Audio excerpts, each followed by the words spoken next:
बिल्कुल, हमारे साथ मौजूद है चैंपियंस ट्रॉफी के हीरो रोमान रेइस, जो इंजरी के बायस कुछ अरसा बाहर है, लेकिन फिर अब एक्शन में हमें दिखाई देंगे। कश्मीर प्रीमियर लीग में जो वो एंट्री मार रहे हैं, नायब कप्तान है बाग स्टैलियंस के, हमारे साथ मौजूद हैं। रोमान भी बहुत बहुत शुक्रिया। रोमान भी पहले तो इंजरी का बताएं, किस नौयत की हुई थी? क्योंकि हमने विजुअली जो देखा था बहुत बुरी किस्म की वो लग रही थी। क्या डॉक्टर्स ने कहा था, क्या वो रिहैब था, उसके थोड़ा सा बताएं। जी अरफा भाई बिल्कुल। और बड़ी आपने जैसे जिक्र किया कि बड़ी देखने में अजीब इंजरी थी और वाकई वो बहुत मैंने नॉन सीरियस लिया था, लेकिन बाद में रियलाइज़ हुआ कि वो बहुत ज़्यादा डेंजरस इंजरी है मेरी, क्योंकि मेरा एसीएल का प्रॉब्लम था नी का, जो कि फ्रंट मूवमेंट में बहुत तकलीफ दे रहा था। तो उसके बाद उसका रिहैब किया, सारा कुछ किया, लेकिन मैंने थोड़ा जल्दी कर दिया। 2020 के पीएसएल में मैं फिर वापस आया, लेकिन उस नी इंजरी की वजह से मेरे कुछ डिस्कें भी डिसलोकेट हुई थी, जिसका मुझे बिल्कुल अवेयरनेस या आइडिया नहीं था।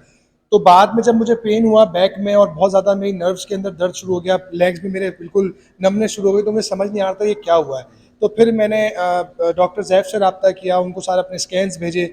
उन्होंने फिर सारी चीज़ें मुझे बताई, डिस्कस करी। तो फिर उन्होंने दोबारा स्कैन करवाने को कहा कि किस एंगल से तुमने स्कैन करवाने हैं। तो उसके बाद फिर मैं कराची आया वापस। मैंने डॉक्टर अपना ज़ियाउद्दीन हॉस्पिटल में मैंने फिर उसका एक वो कराया स्कैन। तो उसके बाद मुझे रियलाइज़ हुआ कि मेरे कितने मसले ख़राब हैं। तो उसके बाद फिर ये हुआ कि सारा कुछ हुआ कि सिस्ट की सर्जरी कराई, नर्व्स थोड़ी मेरी रिलीज़ हुई। तो उसके बाद फिर मुझे काफ़ी रिलीफ मिला पेन से।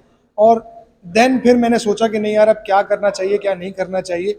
और मेरा फोकस तो ये हो गया था कि शायद अब मैं क्रिकेट ना खेल पाऊँ, क्योंकि डॉक्टर्स ने एडवाइस कर दिया था कि अब आप खेलोगे तो डिस्कें टूट सकती हैं, वो आपकी अपनी रिस्पॉन्सिबिलिटी है। तो मैं बिल्कुल हिम्मत हार चुका था, लेकिन जो मेरे अपने कुछ ट्रेनर हैं पर्सनल, हनीफ भाई वगैरह, और फिर यूबीएल में नदीम खान उस वक्त मौजूद थे हमारे साथ। तो उन्होंने काफ़ी मुझे मोटिवेशन दी कि नहीं, क्रिकेट से ऑफ ले लो, अपना रिहैब करो, देन तुम डिसाइड करना कि तुम्हें क्या करना है। जब मैं इस्लामाबाद में मुझे as a bowling consultant appoint किया, तो उस वक्त मैं फिर वहाँ पे चार चार कदम से अपनी बॉलिंग करता रहता था। फिर जेसन के साथ मैंने वहाँ पे रिहैब भी अपना कंप्लीट किया। तो वहाँ फिर मुझे ऐसा लगा कि यार मैं कुछ कर सकता हूँ। तो देन फिर मैंने डिसाइड किया कि मैं अपनी ट्रेनिंग दोबारा शुरू से स्टार्ट करता हूँ, जैसे मैंने पहले स्टार्ट की थी। तो मैंने फिर वो दोबारा 8-9 महीने अपने प्रॉपर रिहैब में लगाए, हर चीज़ की ट्रेनिंग की, हर चीज़ की एक्सरसाइज की। देन मुझे रिलीफ मिला कि हाँ यार, मैं अब खेल सकता हूँ। तो फिर मैं मैचेस खेलना शुरू हुआ क्लब लेवल पे। देन उसके बाद अल्लाह का शुक्र है कि अब मुझे माशाल्लाह 1.5 साल हो गया है कि मुझे कोई पेन नहीं है नी में, और ना बैक में पेन। अ, रोमान भी एक आजकल 140 pace, 150 pace, pace pace pace बहुत ज़्यादा एक ऑब्सेशन सा चल गया वर्ल्ड क्रिकेट में, स्पेशली पाकिस्तान में बहुत ज़्यादा चल गया है। आप क्या मानते हैं तासुर सही है? क्योंकि एक सीमिंग भी होती है, स्विंगिंग भी कोई जो है एबिलिटीज़ होती हैं, ये पेस पेस पेस का ऑब्सेशन है, क्या कहेंगे आप? अल्फा भाई, मैं मेरा मानना ये है एज ए फास्ट बॉलर कि अगर आपके पास स्विंग और सीम दोनों कंट्रोल नहीं है, देन आप सोच सकते हैं कि आपको पेस बढ़ाना है। लेकिन मैं ये समझता हूँ जिसके पास स्विंग है और अगर वो 135 प्लस बॉलिंग कर रहा है, तो आई थिंक कि वो एक गुड इनफ बॉलर है।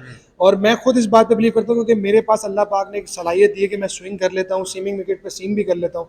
तो मैं अब ज़्यादा पेस की तरफ नहीं भागता, क्योंकि मैंने जब पाकिस्तान से मैं खेल रहा था और मैं जब पीएसएल में हुआ था, तो उस वक्त मेरी पीक पे मेरा 141 का पेस था। तो मुझे मुझे उस वक्त लगता था कि हाँ यार, पेस मैटर करता है।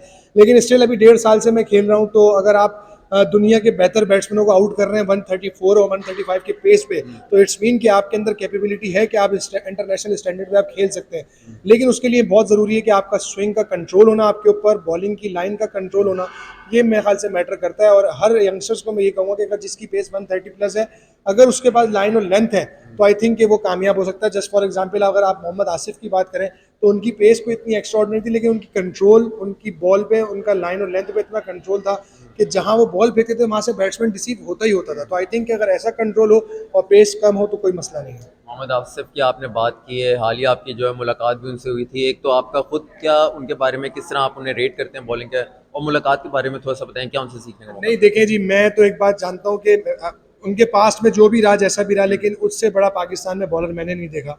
नो डाउट वसीम भाई, वकार भाई हमारे लेजेंड है, लेकिन जितना कंट्रोल, जितना सीम और स्विंग पे कंट्रोल मोहम्मद आसिफ को था, आई थिंक किसी को भी नहीं था पाकिस्तान में। और मैंने उनसे एक चीज़ पूछी थी, मैंने कहा आसिफ भाई कि आप जिस तरह अंदर आपका बॉल लग के आता था या लग के बाहर जाता था, उसकी क्या राज है? तो उन्होंने कहा कि पिछले, जब मैंने क्रिकेट स्टार्ट की और सारा मैंने जब वो चीज़ स्टार्ट करी अपनी, तो 2-3 साल तक तो मुझे भी पता नहीं चला कि मैं कौन सा बॉल करता था, कौन सा अंदर आता था, कौन सा बॉल। लेकिन आहिस्ता आहिस्ता मैचेस खेलते खेलते मुझे समझ आने लगी कि मैं कौन सी उंगली तेज मारता हूँ तो कहाँ से अंदर आता है, कहाँ से बाहर आता है। लेकिन उन्होंने मुझे एक चीज़ बड़ी पॉइंट की बताई कि आजकल के जो हमारे बॉलर्स हैं ना, वो कीपर तक पहुंचाने के लिए बहुत ज़्यादा जोर लगाते हैं, जबकि सारी बॉलिंग खत्म होनी चाहिए विद इन स्टम्प्स, यानी विकेटों के पास आके आपका जोर खत्म होना चाहिए। तो आई थिंक तो उन्होंने जब मुझे वो बात बताई और अब जब से मैं वो चीज़ अप्लाई कर रहा हूँ तो मुझे उससे विकेट टेकिंग ऑप्शन मेरा बढ़ गया है। उसकी रीज़न ये है कि कोई भी बॉल स्विंग होके या अगर आपका पास स्विंग नहीं भी है तो अगर आपका जोर डंडों में लग रहा है टॉप ऑफ ऑफ स्टंप और मिड स्टंप पे, तो उससे बैट्समैन जरा सा भी मिस्टेक करेगा तो लेग बिफोर बोल्ड का चांस है। तो आई थिंक इन्होंने मुझे बहुत अच्छी नॉलेज दी है। पीएसएल में आपने काफ़ी नामवर बॉलर्स के साथ ड्रेसिंग रूम चेंज किया, आपने शेयर किया, फिर आपने स्पेल्स भी उनके साथ कराए। कोई अगर नाम जो आपको याद हो जिनके साथ बहुत ज़्यादा सीखने का मौका मिला, बड़े फॉरेन बॉलर्स? आई थिंक मैंने PSL 6 में जब मेरा कमबैक हुआ था और उस वक्त डेल स्टेन हमारे साथ पार्ट थे इस्लामाबाद यूनाइटेड के, तो उनके साथ ड्रेसिंग रूम शेयर करने का मुझे बहुत मज़ा आया एज ए फास्ट बॉलर, क्योंकि जितना कंट्रोल उस बंदे के पास है, जितना उसने इंटरनेशनल क्रिकेट में डोमिनेट किया तीनों फॉर्मेट में, आई थिंक कि उस जैसे बंदे के साथ ड्रेसिंग रूम शेयर करना, बॉलिंग पेयर में बॉलिंग करना, ये मेरे लिए बहुत एजाज़ की बात थी और उनसे बहुत कुछ सीखने को भी मिला। और वो सबसे मेन चीज़ उन्हें ये सिखाई कि cricket is all about a good length area और टॉप ऑफ स्टंप एरिया। तो आई थिंक कि आप जितने भी बड़े बॉलर से बात करें तो उनका बात का जो एंड होता है वो यही होता है कि आपने टॉप ऑफ स्टंप पे बॉलिंग को फिनिश करना है, चाहे वो टेस्ट क्रिकेट हो, चाहे वो वनडे क्रिकेट हो, चाहे वो T20 क्रिकेट हो, क्योंकि गुड लेंथ के एरिया को बॉल को हिट करना इतना ईजी नहीं है जितना लोग समझते हैं। लेकिन मैं ये समझता हूँ कि उनके साथ शेयर करने के मुझे बहुत सीखने को मिला। शोएब अख्तर जो है वो कहते हैं कि कोई भी अगर फास्ट बॉलर जिसमें एग्रेशन ना हो, स्लेजिंग ना करता हो, उसको फास्ट बॉलर वो मुकम्मल मानते नहीं है। आपका क्या इसमें ख्याल है, एग्रेशन हो वो जो एक स्लेजिंग करना है, उसके बारे में क्या कहेंगे आप? हाँ, देखिए जी, उनका एक अपना पॉइंट ऑफ व्यू है, क्योंकि उन्होंने जिस तरीके से क्रिकेट पे राज किया इस एटीट्यूड के साथ, तो आई थिंक कि वो ये समझते हैं कि इसी में फ़ायदा है एज ए फास्ट बॉलर। और मैं ये कहीं हद तक मानता भी हूँ कि एग्रेशन होना चाहिए, सब कुछ होना चाहिए, लेकिन स्लेजिंग मैं नहीं समझता क्योंकि होनी चाहिए। उसकी रीज़न ये कि क्रिकेट एक ऑल अबाउट आप कहते हैं ना वो जेंटलमैन स्पोर्ट्स है। तो आई थिंक उसमें मुझे ये सूट नहीं करता कि मैं किसी को स्लेज करूं। हाँ, आप एग्रेशन कर सकते हैं, आप आंखों में आके डाल सकते हैं, आप मैच डाल सकते हैं उससे, तो वो चीज़ आपके लिए है फायदेमंद। लेकिन अगर आप मैं अब जिस तरह की क्रिकेट हो गई है अरफा भाई, उसमें आपको पेशेंस रखना, कंट्रोल रखना अपने ऊपर बहुत इंपॉर्टेंट है, क्योंकि आपको मिनट मिनट पे डिसीजन चेंज करने पड़ते हैं एज ए फास्ट बॉलर। क्योंकि अब बैट्समैनों के पास इतनी शॉट्स आ गई हैं कि आप यॉर्कर करने का सोचे तो पैडल मार देता है, रिवर्स मार देता है, स्लो बाउंसर करें तो उस पर भी आपको शॉट लग सकती है। तो आई थिंक उस वक्त आपका कूल रहना, आपका डिसीजन फौरन चेंज करना, उसके लिए आपको सुकून में रहना बहुत ज़रूरी है ताकि आप अपनी एग्जीक्यूशन अच्छी कर सकें। काफ़ी यंग बॉलर्स जो हैं वो अभी पाकिस्तान टीम में नज़र आ रहे हैं, शाहीन, नसीम, दहानी, हारिस, वसीम जूनियर हो गया। पेस भी ज़्यादा है इनकी, एग्रेशन भी है। किस तरह आप इनको रेट करते हैं? आप इनके साथ खेले भी हैं, आपके यंगस्टर्स भी हैं ये।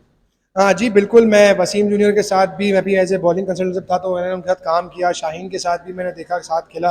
हारिस रऊफ़ के साथ भी खेला हूँ, सबके साथ मैं खेल रहा हूँ और अल्लाह का शुक्र है कि हमारी जो पेस बैटरी है वो बहुत ज़बरदस्त है। और मैं ये चाहता हूँ कि ये अपनी टेक केयर ज़्यादा करें, क्योंकि हमारे यहाँ जितनी क्रिकेट अब हो गई है, चाहे वो लीग क्रिकेट हो, डोमेस्टिक क्रिकेट हो, इंटरनेशनल क्रिकेट हो, अगर अपने आप को टेक केयर नहीं करेंगे तो मे बी कि इनको कोई ना कोई इंजरी इनके ऊपर लागू हो सकती है। तो मैं ये समझता हूँ, मैं दुआ कहूँ कि ऐसा कुछ ना हो, क्योंकि हमारी जो पेस बैटरी अब आई है काफ़ी अर्से के बाद वैसे आई है, तो सारे ऑलमोस्ट 140 प्लस के बॉलर है। स्पेशली मैं अगर शाहीन की बात करूँ, नसीम की बात करूँ और धानी की बात करूँ, ये सारे 145 प्लस बॉलर हैं। तो आई थिंक कि अपने आप को टेक केयर करें, पाकिस्तान के लिए मजीद अच्छी परफॉर्मेंस करें और पाकिस्तान को आगे की तरफ लेके जाएं। रुमान, आपके जो है वो अपने पर्सनल गोल्स क्या हैं? डोमेस्टिक जो है वो सीज़न आ रहा है, केपीएल जो है वो शुरू हो रही है, तो उस हवाले से आप क्या कहेंगे कि और एक जो आपने अपना जो रिप्रेजेंट करना, ऑब्वियसली हर एक कमबैक करने वाले का ख्वाब होता है, तो उस टारगेट को आपने क्या सोचा है? अल्फा भाई, मेरा प्लान बड़ा सिंपल है कि जिस पीक पे मैं अपने आप को इंजरी के वक्त छोड़ के गया था, मैं मेरी कोशिश है कि मैं उसी स्टैंडर्ड पे वापस आऊँ जहां मैं उस वक्त डोमिनेट कर रहा था T20 में, कि मेरी इकोनॉमी रेट सबसे बेहतर थी, मेरा स्ट्राइक रेट, पावर प्ले में विकेट लेने का अच्छा था। उसी तरीके पे मैं आना चाहता हूँ और अल्हम्दुलिल्लाह काफ़ी हद तक आया भी हूँ। डोमेस्टिक T20 मैंने हाईएस्ट मतलब उस पर फिनिश किया, जो मेरा इकोनॉमी रेट था वो सबसे अच्छा था डेप्थ ओवर्स में। तो अल्हम्दुलिल्लाह चीज़ें चल रही हैं प्रोसेस में, और कोशिश करूँगा कि उस प्रोसेस को अपने कंटिन्यू रखूँ ताकि जो उसका आउटकम है वो मेरे फेवर में आए और लोगों को मुझ पे वापस ट्रस्ट हो कि नहीं यार, ये फाइनली अब प्रॉपर कमबैक कर चुका है। और कोशिश मेरी यही है कि मेरे जो गोल्स हैं, मैं हर टूर्नामेंट को टूर्नामेंट के हिसाब से लेके चलूँ, स्टेप बाय स्टेप लेके चलूँ। ज़्यादा बड़ा एम करूँगा, बड़ा एम करना चाहिए, लेकिन उसके गोल्स ऐसे सेट करता है बंदा कि गेम टू गेम आप सेट करते हो और बॉल टू बॉल आप सेट करते हो। तो आई थिंक कि मेरा फोकस यही है कि मैं अपनी क्रिकेट को अब इंजॉय करूँ और जितनी क्रिकेट मेरे अंदर से बची है तो मैं उसमें अपना 100%। बहुत बहुत शुक्रिया रुमान भाई, बहुत बहुत शुक्रिया। हमारे साथ थे रुमान रईस, जो काफ़ी एक्साइटेड हैं अपने करियर को लेकर। जी।